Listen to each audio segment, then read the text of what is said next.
बुलढाणा जिल्ह्यामध्ये सगळ्यांच्या घरोघरी केली जाणारी अशी मस्त ही चटकदार एकदम झणझणीत आणि चटपटीत मिरच्यांची भाजीची रेसिपी आज आपण बघणार आहोत।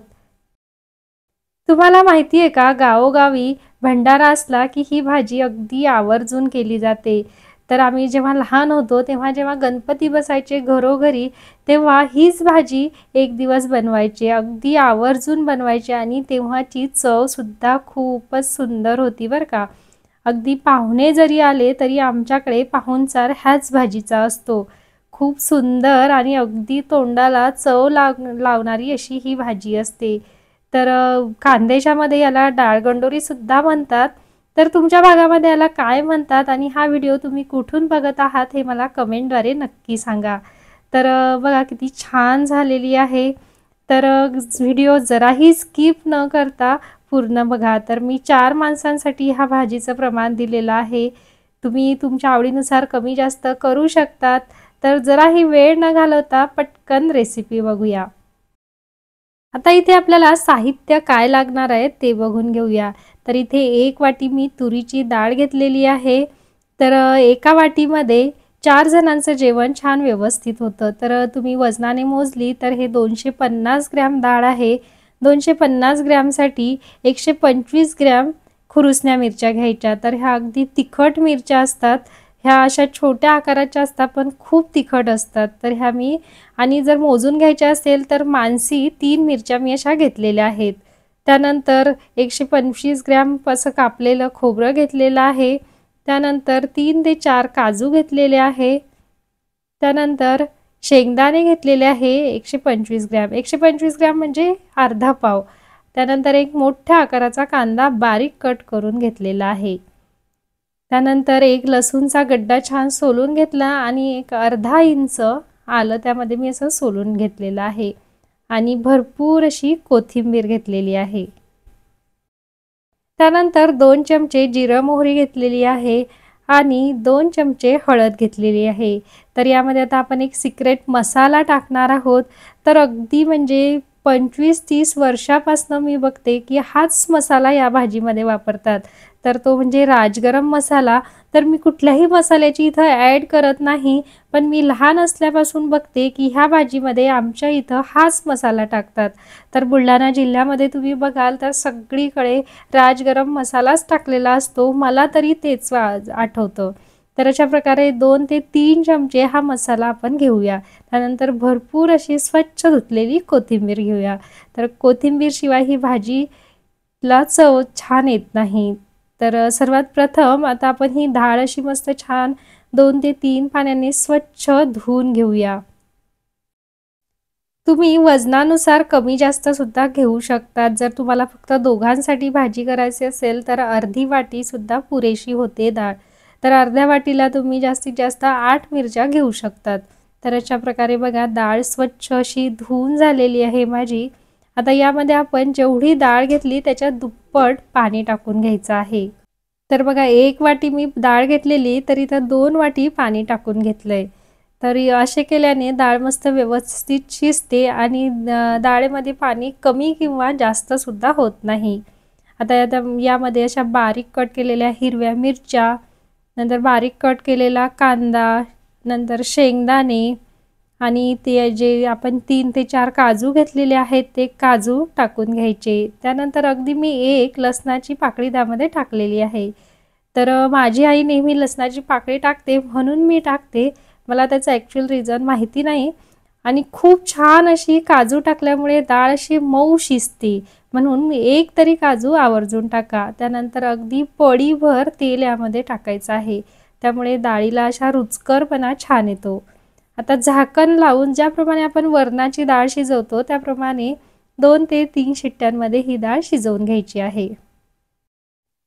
तर बघा डाळ कुकरच्या शिट्ट्या छान झालेल्या आहे आणि मी कुकर थंड करून घेतलेला आहे। पूर्ण वाफ निघाल्यानंतर त्याला उघडून बघूया। तर बघा डाळ मस्त अशी छान मऊ अशी शिजलेली आहे। आणि आता आपण फोडणीचं साहित्य बघूया। तर ही डाळ सुरुवातीला अशी छान मस्त बारीक करून घ्यायची आहे। तुम्ही रवीच्या साहाय्याने किंवा ग्राइंडरने सुद्धा ही बारीक करू शकतात। तर मी रवीच्या साह्याने छान मस्त बारीक हिला लोणून घेतली। खूप जास्त अशी बारीक लोणायची नाही, त्यामध्ये जे शेंगदाणे आणि काजू आहेत त्याचा एकदम बारीक चुरा व्हायला नको, असा जाडसर लागला की दाताखाली खाताना लागला की खूप रुचकर लागतो।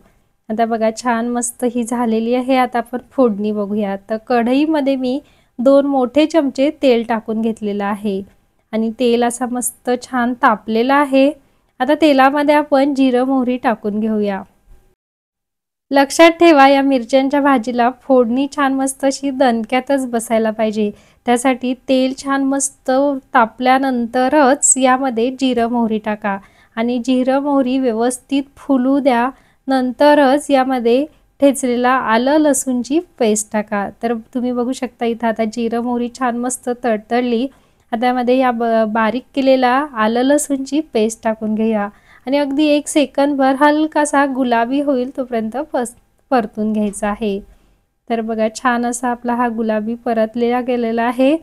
आता यामध्ये आपण बारीक कट केलेले खोबऱ्याचे तुकडे टाकून घेऊया आणि ते सुद्धा अगदी अर्धा मिनिट म्हणजे 30 सेकंद परतून घ्यायचे। अगदी हलकासा रंग बदलेल तोपर्यंतच हे खोबऱ्याचे तुकडे आपल्याला परतायचे आहेत। जर तुम्हाला असे काप खोबऱ्याचे नको असतील तर तुम्ही खिसून सुद्धा खोबरं टाकू शकतात। आता यामध्ये थोडीशी आपण बारीक कट केलेली कोथिंबीर टाकणार आहोत। तर पूर्ण कोथिंबीर आपल्याला टाकायची नाही, बाकीची कोथिंबीर आपण फोडणी दिल्यानंतर टाकणार आहोत। तर फोडणी तशी कोथिंबीर जरूर टाका, भाजीला चव खूप सुंदर येते। थोडंसं 2-3 सेकंद छान ही कोथिंबीर पण परतून घ्यायची आहे आणि खोबऱ्याला बघा थोडासा हलकासा असा सोनेरी रंग आलेला आहे। आता आपण यामध्ये इतर मसाले टाकून घेऊया। तर हळद पहिले सुरुवातीला मी टाकून घेतलेली आहे आणि त्यानंतर आता हा राजगरम मसाला आपण यामध्ये टाकून घ्यायचा आहे। तर राजगरम मसाला हा असा फोडणीमध्येच टाकायचा।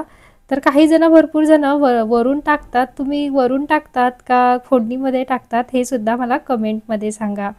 आणि हलकंसं आता हा मसाला सुद्धा हलकासा भाजेल तोपर्यंत आपल्याला परतून घ्यायचा, साधारण 2 ते 3 सेकंद। छान असा खमंग वास सुटतो तो भाजताना।